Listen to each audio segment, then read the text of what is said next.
Sidang khas hari ini juga mendengar pembentangan daripada KKM mengenai situasi kes COVID positif di daerah Seremban. Selepas baru-baru ni kita pun buat PKPB di zon nilai. Kita juga membuat PKPD di lokaliti tertentu yang saya umumkan di dalam Seremban juga. Hari ini kita mendengar secara keseluruhan untuk Seremban, untuk daerah Seremban. Status terkini daerah Seremban. Selepas mendapat nasihat daripada KKM dan mengambil kira peningkatan kes COVID-19 di daerah ini, maka sidang khas MKN hari ini bersetuju untuk melaksanakan Perintah Kawalan Pergerakan Bersyarat PKPB di daerah Seremban berkuat kuasa pada 5 November 2020 sehingga 18 November 2020. Pelaksanaan PKPB ini akan meliputi 9 mukim seperti berikut: Ampangan, Seremban, Bandar Seremban, Labu, Rantau, Rasah, Setul, Pantai dan Lenggeng. Saya tunjukkan lokasinya. Sorry. Ini kawasan-kawasan yang akan dikenakan PKPB. Okey? Alright. SOP PKPB adalah sama seperti yang saya umumkan di Selangor, wilayah Persekutuan, Sabah, sama saja. Antaranya, pergerakan keluar masuk merentasi negeri dan daerah adalah tidak dibenarkan kecuali bagi kes-kes kecemasan dan perlu mendapat kebenaran polis. Walaupun bagi pekerja yang perlu merentas daerah ataupun negeri, mereka perlu menunjukkan pas kerja dan surat kebenaran daripada majikan. Saya tahu ramai di kalangan pekerja-pekerja di Putrajaya, misalnya, ataupun mungkin di Kuala Lumpur yang tinggal di Seremban yang memerlukan bekerja harian mereka. Jadi mereka perlu mendapatkan surat kebenaran daripada polis untuk rentas negeri ini ataupun menunjukkan pas kerja kepada pihak polis di sekatan-sekatan jalan raya. Hanya 2 orang saja yang dibenarkan keluar daripada rumah untuk membeli barang keperluan. Walaupun individu berisiko tinggi seperti warga emas dan juga kanak-kanak tidak digalakkan untuk dibawa keluar bersama ke kawasan awam yang terbuka dan sesak.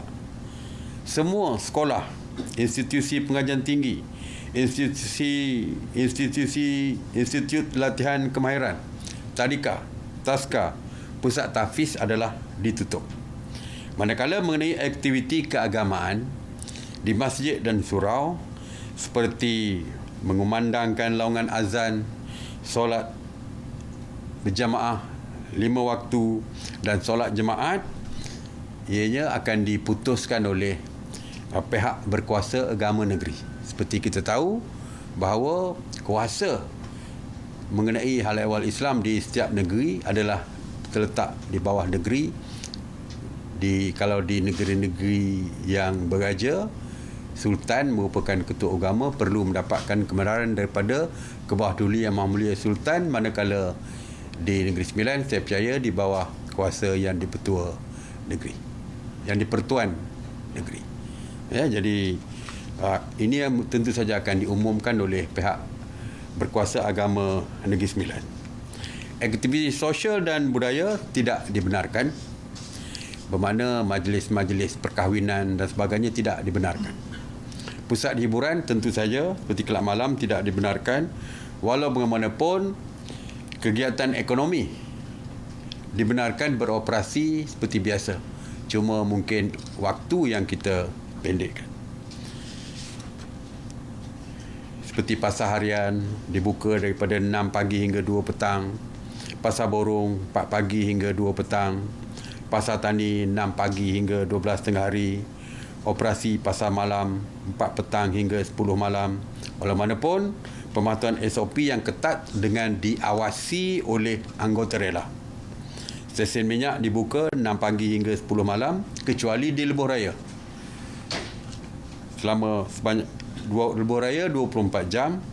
Pengangkutan awam seperti bas henti-henti, bas ekspres, LRT, teksi, e-hailing dibenarkan beroperasi dari 6 pagi hingga 12 malam.